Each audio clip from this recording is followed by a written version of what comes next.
What the fuck is up? My name is Derek Obscura. Welcome to Scratched Up Live number... What number is it, Vivi? It's number 50. Woo!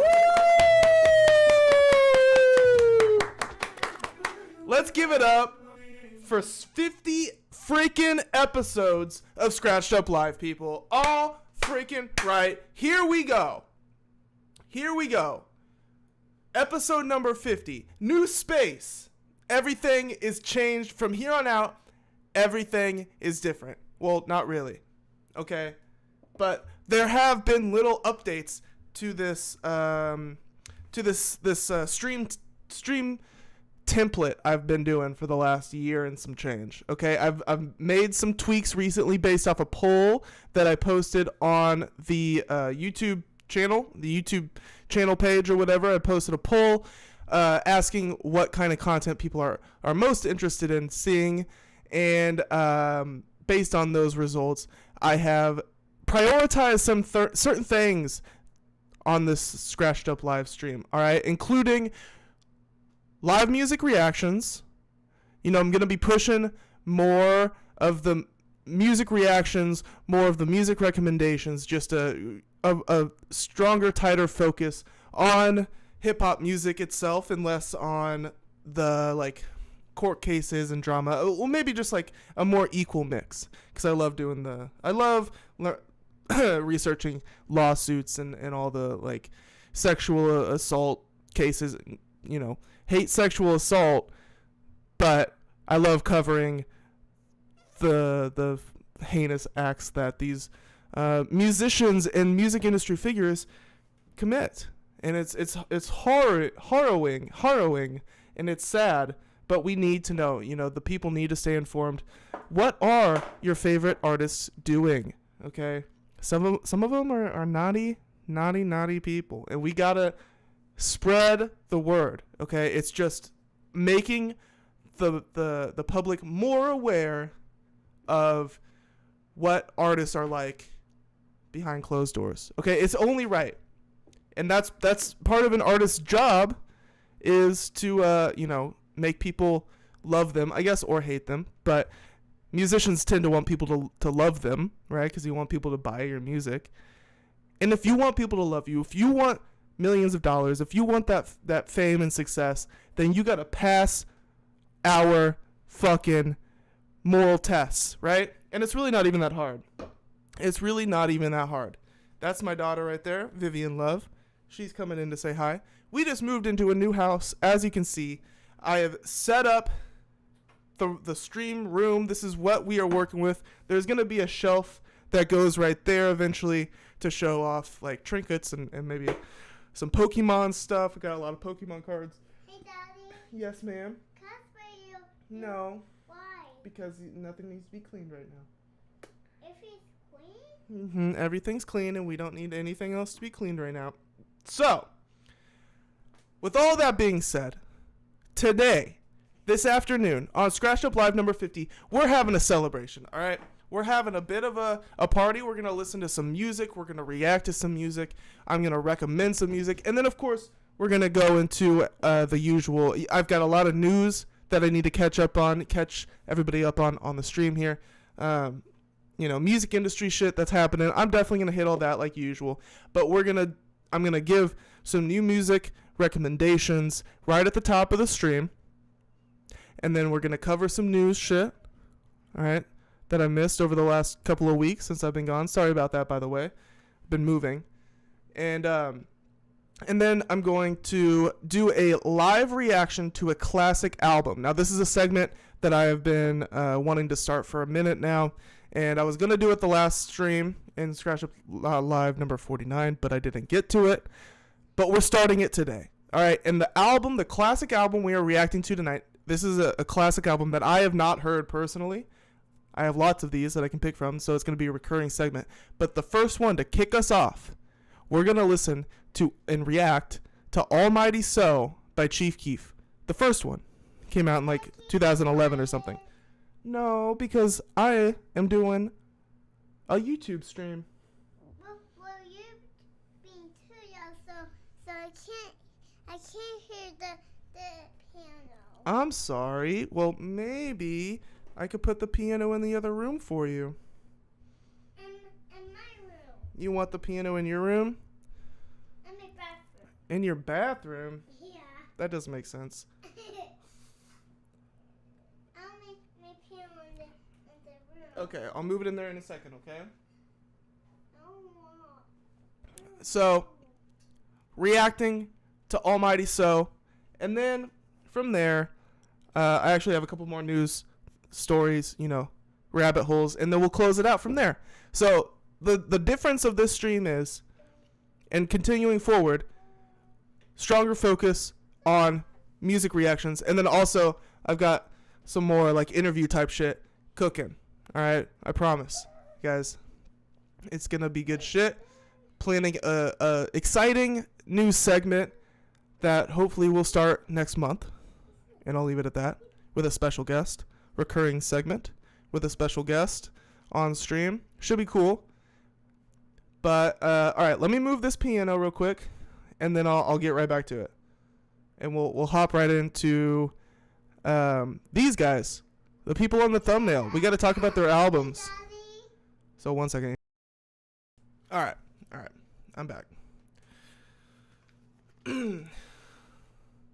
So I want to recommend some albums that have been in my rotation within like the last couple of days. They came out, most of them came out within the last 2 or 3 weeks, but they're all very special right off the bat. It's this group of albums here I'm really feeling. Like, I'm really excited about this group of albums. I'm going to go through them in alphabetical order here. They're all new releases, mostly hip-hop, one rock album. All right?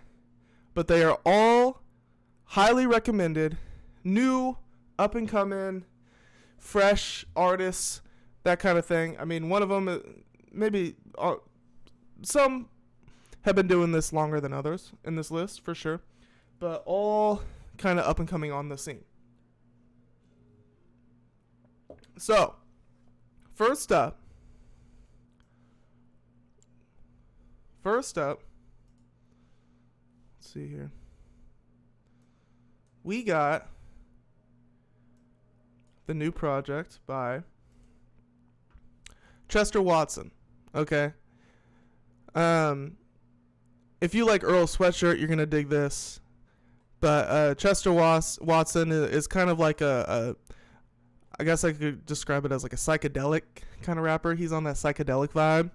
But super chill vibes, like super relaxed, super, like his voice is almost pretty kind of monotone, but it's very deep too. So he's got an incredibly soothing voice and rapping style, almost as if he's like nodding off into sleep, which maybe isn't the best selling point, but you just got to hear it to know what I mean. Like it is a good thing. His cadence, his delivery is what makes Chester Watson special, or at least what's kept me coming back to his music. His albums have not always been the greatest, though, until this one. This album is by far, in my opinion, Chester's best project to date. It starts off just like instrumentals. I love the way this album is organized. It is mostly instrumentals, tracks 1 through 10, or tracks 1 through 9, mostly instrumentals. And then the back half, we get into less instrumental, more, rap songs. But the end, he weaves in more instrumentals towards the end. So it's like this album is like weaved, weaved with instrumentals. It's a very interestingly structured album, and I can't get enough of it. I really just can't. It's just hitting the right notes. It all flows together so well. It's pretty short, considering how many songs there are. 39 minutes with 23 songs. As you can see, we got a lot of 1 minute tracks here. 1 minute and some change. 1 minute and some change. But yeah, all up and coming. Like all these features, I'd never heard of any of these features. So I highly recommend. For some reason, Chester, he's the type of artist that you would think he would have a bigger fan base. You would think, based on the sound of the music. But maybe that's a future thing. Maybe that's coming up in the future. But I've been rocking with him for sure. Oh, damn. Okay. Next in the alphabetical order of this group of albums that you need to listen to. That's the name of this segment. Albums you need to listen to. New albums.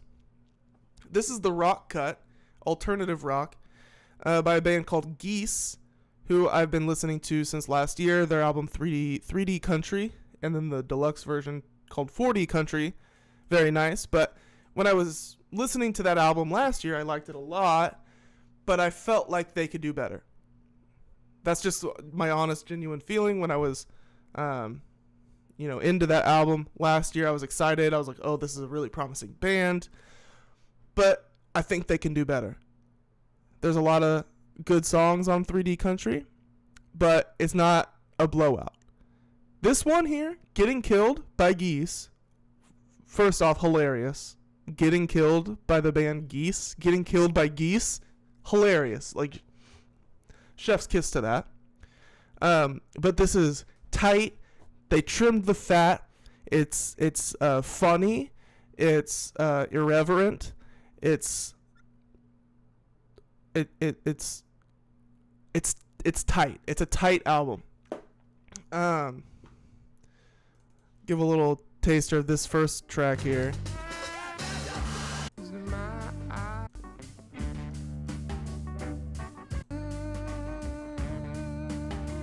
Like if you like Black Sabbath, you'll definitely fuck with this.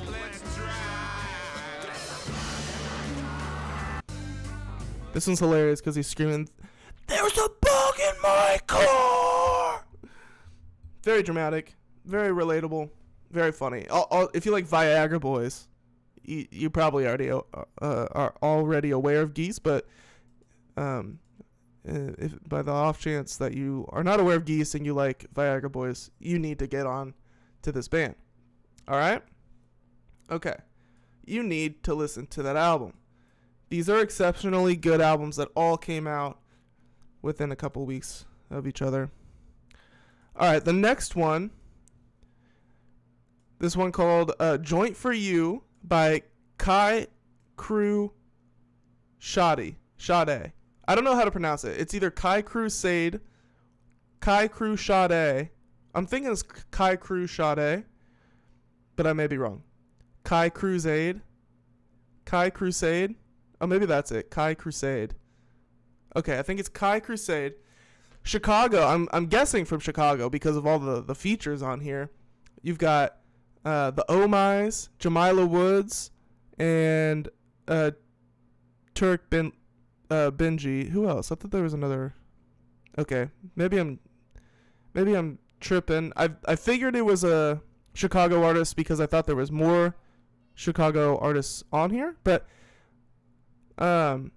still, the Omi's, Pink Sifu is all over this thing. It sounds like Chicago. It really does sound like Chicago. It sounds like a mix of Pink Sifu and like Peter Cottontail or something like that. Hey, Daddy. Yes, ma'am. I can put my clothes on by myself. Watch. So yeah, Kai Crusade. It's a very odd name. I'm pretty sure that's it though. Kai Crusade.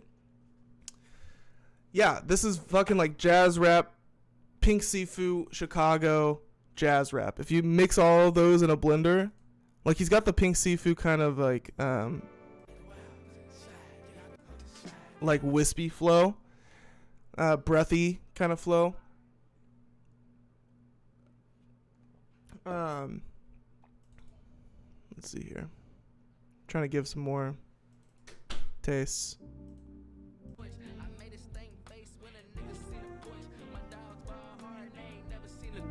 My dogs ball hard and they ain't never touched the court, nigga. Never touched the court, nigga. Fuck me talking about. Right. Very jazzy, very beautiful. So yeah, good shit. Check that one out. Kai Crusade. Joint for you. Another album that you need to listen to. Like, do it. I'm not joking. The newest TDE signee, Cal Banks. All right. This is like a quintessential TDE project. This is one of the first TDE projects, at least from a new signee, that really feels like it belongs with TDE. Like truly at its core, like one of the most truest to form TDE albums since Isaiah Rashad or something. I'm, not counting Black Hippie releases, just counting TDE signees outside of Black Hippie. I mean, this shit feels like it's cut straight from the cloth of Good Kid, Mad City. Very, very impressed with this. TDE done it again. I don't know how they find this talent or what their like molding process is of their artists, but it works. This shit works. At least most of the time. Cal Banks here. First, it's a double disc. I need to kind of dive deeper into the lyrics to find out like what's the theme of the disc 1 and the theme of the disc 2. I know it starts off saying that, talking about how home is just a feeling. And so you start off the album with that idea in mind. Like, man, you know when there's a home and then there's like feeling like home, right? And sometimes your home doesn't feel like home, that kind of deal. So with that in mind, I dive deeper into this album. I'm like, man, this album just feels like home. It really does. It just feels like home. Maybe that's because, I grew up with Good Kid, Mad City, and this sounds like it doesn't sound like Good Kid, Mad City. It sounds like cut from the same cloth. Like, it's very, it's not like derivative or anything like that. Very impressive what he was able to do with that. Cal Banks. All right, next up in this list here, I've got A Murder of Crows by Mick Jenkins and A Meal. Now, this dropped on Bandcamp like a month ago. Now it's out on streaming for everybody to listen to. And my God, is this... So, I'm not trying to just throw out lofty statements all of the time, but I do gotta say, this might be Mick Jenkins' best album, at least his best album in a very long time. Now, I like most of Mick Jenkins' releases. His last album was very good. The Color, or what was the last one? Was I forget what it's called now, but it came out a couple years ago, and that one was very good. I thought that was like an improvement upon the last. And now this one, let's just say, like, I'm not skipping any of these tracks. I'm not skipping a single one. All 11. This is Mick Jenkins' like tightest project yet. His just like the tightest project. No fat on this thing. No strange ideas. This is the first time I believe that Mick Jenkins has worked with one producer all of the way through on an album, and that certainly helps with just the cohesion and the beat selection and all of that. Mick Jenkins is rapping. His rapping is better than ever. He's certainly improving his skill, especially on this album. The last two albums he has put out, you can tell that he's been practicing, right? Practicing his raps, his rapping, his flows. Okay, so I got to shout out. This is some local shit, some Kansas City shit by Monogram and the Human, okay, titled Nautica. And this speaking of Mick Jenkins, when I listened to this for the first time, it felt like an early Mick Jenkins project. Like I felt like I was listening to Mick Jenkins for the first time, or a Mick Jenkins type artist. And the first time I heard Mick Jenkins was like 2013. I'm watching, he was still just like a hometown guy at that point. And that's where these people are in their career here in 2025. But instead of Chicago, it's Kansas City, where I'm from. My friend put me onto this. If you know, so Paris Williams, kind of popping in KC, you might recognize that name. And the Babe Gabe is part of Black Star Kids, which is a hip-hop group out of Kansas City as well. And the Babe Gabe has pretty, nice, sizable following, somewhat. You may recognize her, if anything. This shit is super creative, super raw, just like real fucking creative hip hop. Like no like industry pressure, no pressure from fans, no expectations, just like friends making fun, cool hip hop music.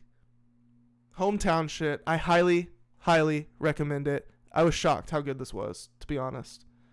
Very shocked how much I enjoyed that. If you like early Mick Jenkins, if you like The Waters by Mick Jenkins, or Waves by Mick Jenkins, or all that early shit by him, you'll like this. The Monogram and the Human. Monogram and the Human. Their album, Nautica. Okay?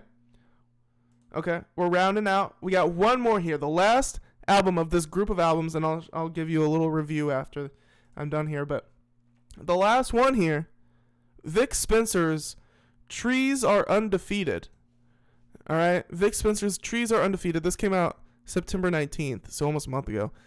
But my God, if you want some smoker music, if you're looking for some smoke tunes, some shit to roll up to and just 420 blaze, this is what you should be. I almost said this is what you should be puffing. This is what your ears should be puffing. If you need that smoker music, those 420 tunes. My God, this thing is. It's just beautiful. If you like Wiz Khalifa, you know the type, bro. I mean, listen to this shit. Because whenever you rap, I don't hear no type of jokes, nigga. Life dirty without soap. Again, a smooth rapper, kind of not as deep and smooth as Chester Watson, but kind of in that same vein. Real smooth, slow, rapping style. Very good for, I don't know, taking drugs too, right? So that's it. This is the crop of albums that I've been really excited about, like this week, right? And these are like exceptionally good. I always am excited about new albums or whatever, but these 1, 2, 3, 4, 5, 6, 7 albums here are, I mean, like, they probably won't all end up in my year-end list, but I have a feeling a good chunk of these will. And they all came out within 2 weeks of each other. And that is why they're getting a highlight, a spotlight, a shout-out, you need to listen to these segment. And we will continue to do more. This is how I think I want to do. This is how I'm going to be recommending music from now on. I'm going to do you need to listen to this segment. So that's Scratched Up Live, number 50. Here we are. It's a celebratory stream. Let's give some claps again. We are trying out new format ideas, new segment structures, new segment ideas, that kind of thing, right? Switching it up a little bit. Okay. So, I will be adding the links to all of those in the description after I'm not live anymore. All right. What do you guys think of the poster wall, by the way? Pretty dope. Pretty dope. let's see. I think I will now do a couple of stories. Think we can knock most of these. So maybe I'll knock half of them out right now, and then maybe all right. So I'm gonna knock half of these stories out right now, half the top of the show stories, and then I'm gonna go into the Chief Keef reaction. We're gonna do a live reaction to a 10-year-old album that I have never listened to, but is one of the albums that helped kickstart Chief Keef's illustrious career, right? And so I'm curious. I added it a long time ago. And I have a lot of albums like this where I've added it and I'm going to get to it when I get to it. But I'm going in order of when I added them. So some of these classic albums I just haven't listened to yet. And I plan to. So we're gonna, I have that list to refer to when picking these. And this is the one that I want to do first. But before that, I'm going to do some of these stories. All right. Diddy, sentenced to 4 years in prison. Not necessarily breaking news at this point, 9 days ago, but it needs to be said, I guess, on Scratched Up Live. It needs to be put into the ether. This really freaked me out for a second. I didn't know what was going on there, but all right, judge gives him 4 years in prison. All right, so he got off on like the most serious charges, which I guess was sex trafficking or something like that. But Diddy has finally received his sentence. Judge Arun this guy's last name is Submarine. Subramanian. Arun Subramanian has ordered him to serve a little over 4 years in federal prison. The sentence came down Friday and it is longer than what Diddy wanted. Remember, his legal team asked the judge for a 14-month sentence while prosecutors wanted him to serve 11 years behind bars. He was ultimately given 50, that's 50 months. Diddy's also required to pay a $500,000 fine, part of which will defray costs of imprisonment. The judge did not impose restitution. After announcing the sentence, the judge had some words for the strong women who testified about their horrific stories. The courtroom drawings of Diddy are fantastic, by the way. I had too many devices on the Wi-Fi. Common issue. Sorry. My bad. Alrighty. So yeah, Diddy, 4 years. The judge said to Miss Ventura and the other brave survivors that came forward, I want to say first, we heard you. We heard you. The sentence hearing lasted several hours, during which prosecutors blasted Diddy for scheduling what they call a speaking engagement this upcoming Monday in Miami, while his team focused more on character witnesses and the emotional side of Diddy's situation. The defense even played a video of Diddy and his kids in court. Towards the end of the hearing, Diddy stood up to address the court, and he apologized to his ex, Cassie Ventura.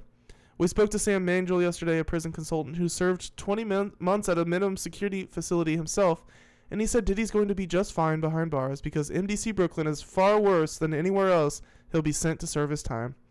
Diddy has already spent over a year in jail. He was arrested in September 2024, and he will get credit for time served. So,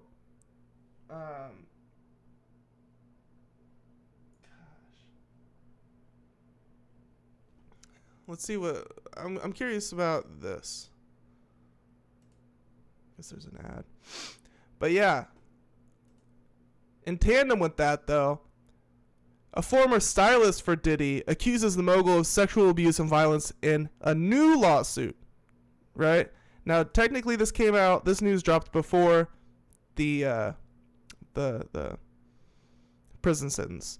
But a former stylist for Diddy who testified against the disgraced mogul in his federal criminal trial earlier this year filed a new lawsuit Wednesday accusing Combs of sexual abuse and violence while he was in Combs' employ. The 37-page lawsuit filed in LA County Superior Court on behalf of Deontay Nash against Combs and Combs' label Bad Boy Entertainment also accuses Combs of sexual battery, human trafficking, and false imprisonment. Sounds familiar, right? According to the lawsuit, Nash said he was hired to be Combs' stylist around 2008 at the age of 21 and worked for him until about 2018.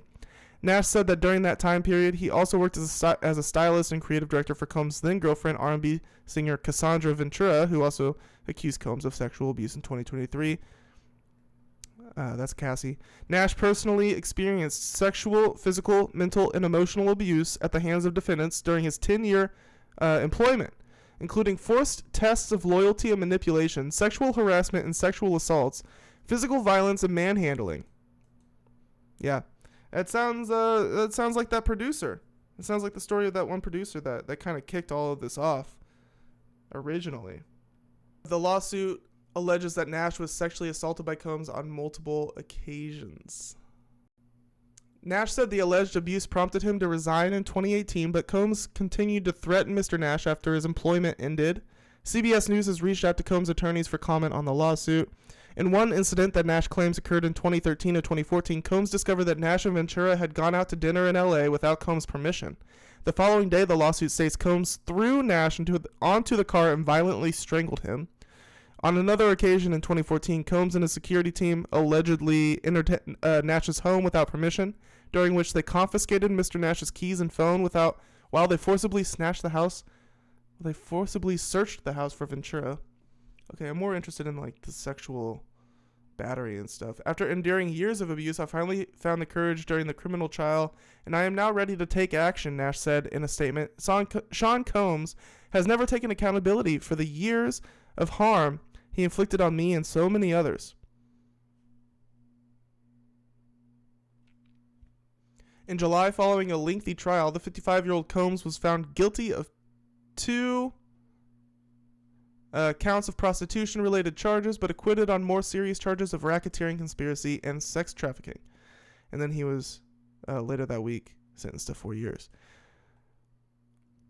Nash testified about a time when Combs allegedly grabbed a sleeping Ventura by the hair and started hitting her pretty hard.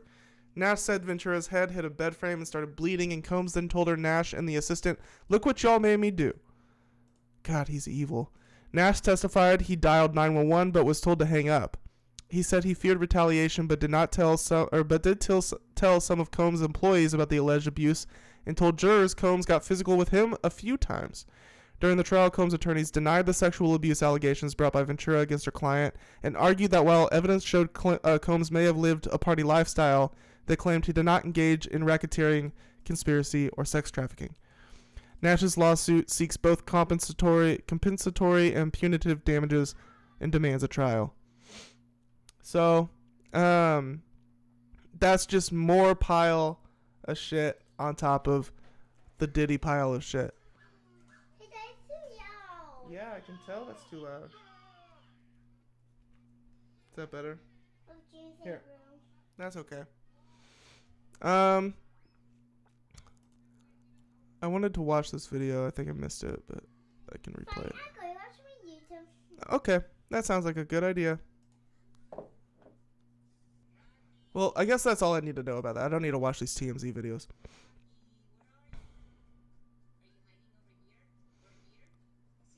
Here, Viv. I like this. Me too. Do you think that? No. It's too loud.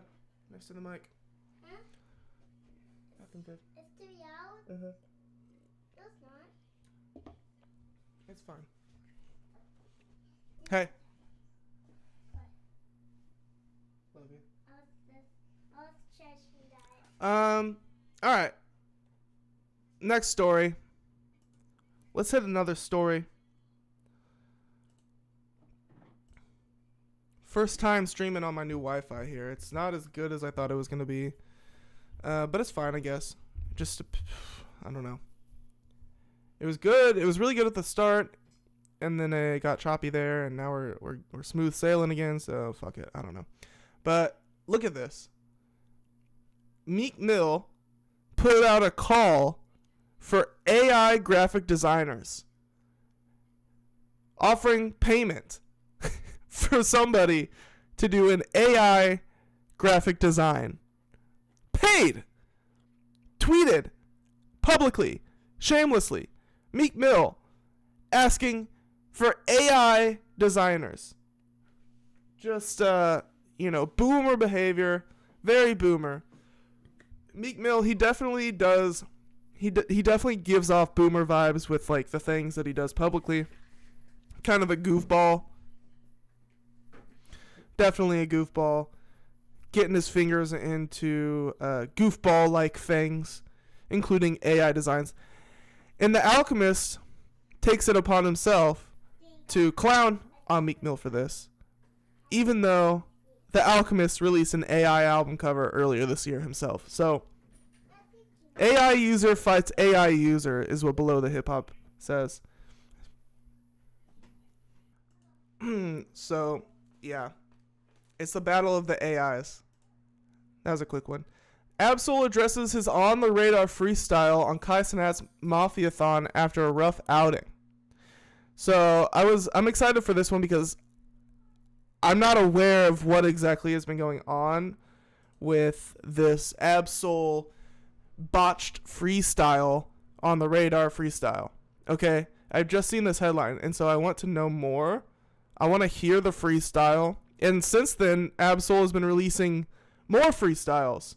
So I don't know if he's trying to like make up for his mistakes by just shit posting a bunch of freestyles. I mean, I say shit posting. It's goddamn Absol, so obviously gonna be clever and good bars. But I want to hear the shitty on the radar freestyle. We're gonna check that out. I honestly feel like B Rabbit. You know what I'm saying? I choked, man. Saying he choked on the radar, on the radar freestyle, like B Rabbit from 8 Mile. I don't know. I can't call it. See, on one hand, it's like, all right, cool. You know, somebody as great as Absol is willing to own up to their mistakes and just roll with it. But on the other hand, Ab, I thought you were like supposed to be the best rapper. Like, I thought you were like the best rapper. I thought you were like the competition, bro. Ab, I thought you were the guy. I thought you were him, bro. And you're out here flubbing on the radar freestyles. We can't have that, Ab. What do you expect us to do? You expect us to say, like, Absol is one of the greatest rappers? This is why you don't do freestyles, man. In my opinion, don't do freestyles because you're either going to, unless you're skilled at freestyling off the dome, but you're either going to use a pre-written verse, which people will clown on you for, and might not always work with that beat. You might make a wrong choice in the minute, and it's always not going to sound as free. The freestyle is not going to sound as free if you're doing it from an unreleased verse, or God forbid even a already released verse. But or it's either that and kind of get clowned on for doing that, not actually freestyling, or you're going to try and go off the dome and it's not going to go right. You're going to say something like silly. You might say something gay on accident. I've seen that happen. There's a famous Tyler the Creator.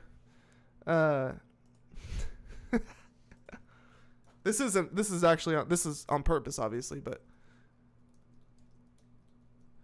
you know, I feel like rappers will be doing a freestyle off the dome and accidentally say something kind of sus.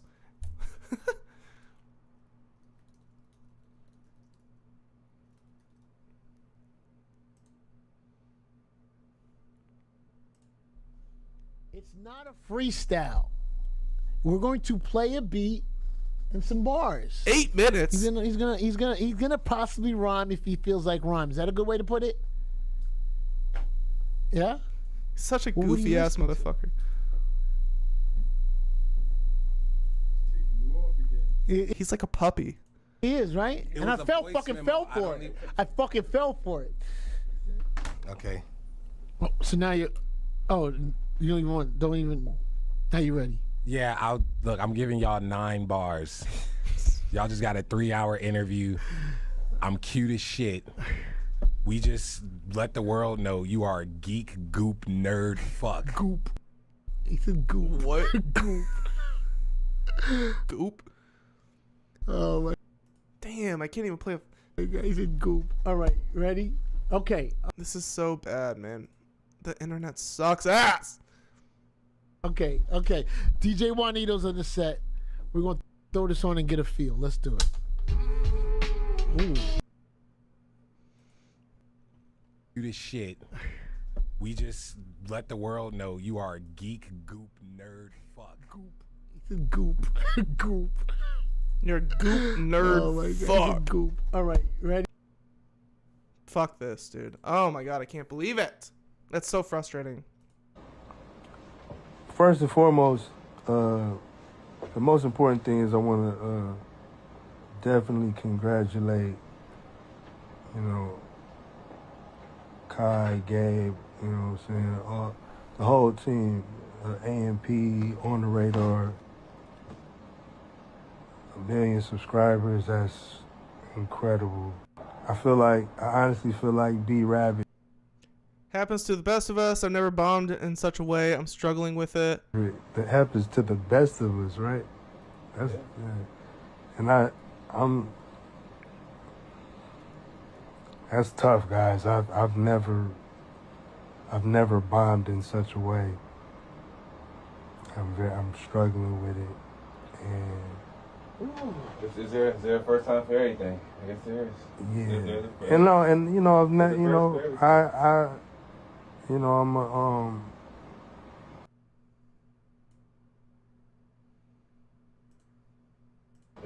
I'm a I'm an artist. I'm a performer. I'm a trained, skilled professional. That's why you don't freestyle, You dude. know what I'm saying? It's a trap. The freestyling is a trap. Unless you are that guy, unless you are the freestyler, which is like a really specific thing. Not all rappers are great freestylers, obviously. And even though Soul, he might be a good freestyler, obviously not perfect. Not perfect. I guess the only way to get better is to do it, so I'm not clouding on him for trying, I guess, but it's just it's not a good look, bro. I'm saying that. I haven't even watched it yet. Maybe it's not as bad as he's making it out to seem. It's a double back with That happens to the best of us, right? Get administered, big expenditures, splits and bits, 1 million digits. Yeah, comma after comma, after comma. Look, a big picture. Get with ya, just split ya. Yeah, poetically blow whistles. Most definitely the best that y'all seen. Okay, yeah, this is bad, but I think it's just not the right beat for Ab-Soul, and that's totally fair. I mean, not every beat is going to be good for every rapper. Not every rapper is going to know how to rap on every beat, every type of beat. And this beat sucks anyways, I'm not going to lie. This is the Bodies beat by JID and Offset, or Offset featuring JID. This beat sucks. I don't fuck with the Bodies sample. That song is corny anyway, like the original Bodies by Drowning Pool or whatever. It's just a corny track now. Like, it is not the year to be sampling Bodies. It's just not. It's not cool in 2025, in my opinion. Now, obviously, other people are disagreeing because that song is kind of, I don't know. I'm assuming it's going viral, I guess. Whatever viral means these days, but viral enough to be used as a beat on this On the Radar Kai Cenat freestyle competition. This is good though. This is good stuff. I'm gonna start it off. Sorry, Soul. This is pretty bad. I mean, he almost seems drunk. He seems kind of drunk, maybe. Minister, big And his heart is definitely not in this. expenditures, splits and bits, 1 million digits. Yeah. He can't even get the words out. He's like slurring, spinning in digits, 1 million digits, and Comma after comma, after comma. Look, a big picture. Get with ya, get with ya, just split ya. just split ya. Yeah. Poetically blow whistles. Most definitely the best that y'all seen. I need a shadow bandana over my mental. So gentle. Yo. No energy, dude. There's just no. These lyrics, I guess, could be fine. I mean, very spaced out lyrics, but I guess it could work if he had a little bit of energy behind this, like even just a little bit. To relapse on the mafia kind. Yeah, turn me up. I'm amped up. Stand up by any means possible. Kick lots flow. Can't forget Gay P. Biscuit administered. Oh my god. Yeah, that's pretty bad. And this guy says, shout out August Kingo, says, at least it was not pre-written like them others. And that's kind of my point. It's like, if you're not going to, this is funny. If you're not going to pre-write it, that's good. Like, if you're going to do a freestyle, don't pre-write it. At least, like, especially don't pre-write, don't do a verse that you've pre-written to a different beat. But if you have to, I guess that's okay in a pinch. But don't pre-write it, and if you can't go off the dome, then just don't freestyle. Those should be the rules. But I don't make them. I don't make the rules. All right, let's see if this will work now.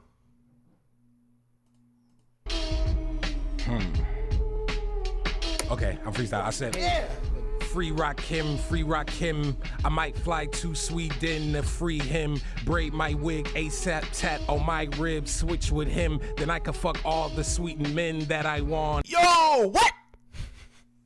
This is like in Tyler's like heavy gay era. Actually, I'm gonna heat it up real quick, motherfucker. I'm LeBron. Listen, Flex, we just met, but I know it don't seem like R. Kelly wet dreams. I always keep 16s, nigga.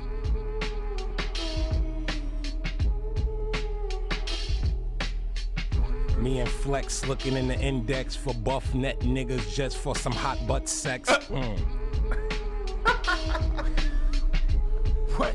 What made you go with that verse? I don't.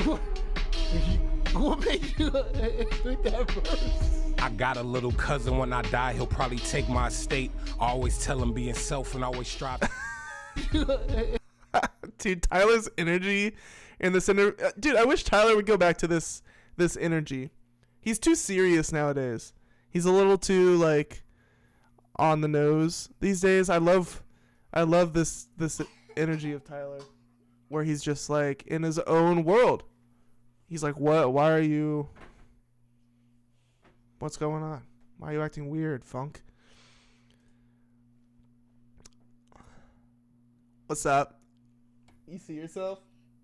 Yeah. I came from the soup. You what? All right.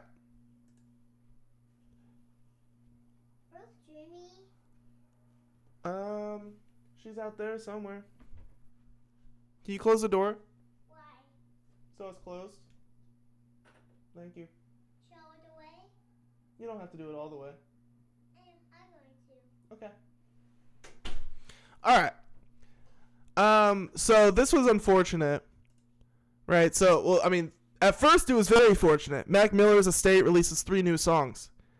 Good AM Deluxe came out October 3rd. 3 new songs on it: Royal Flush, Cable Box, and Carpe Diem. Right?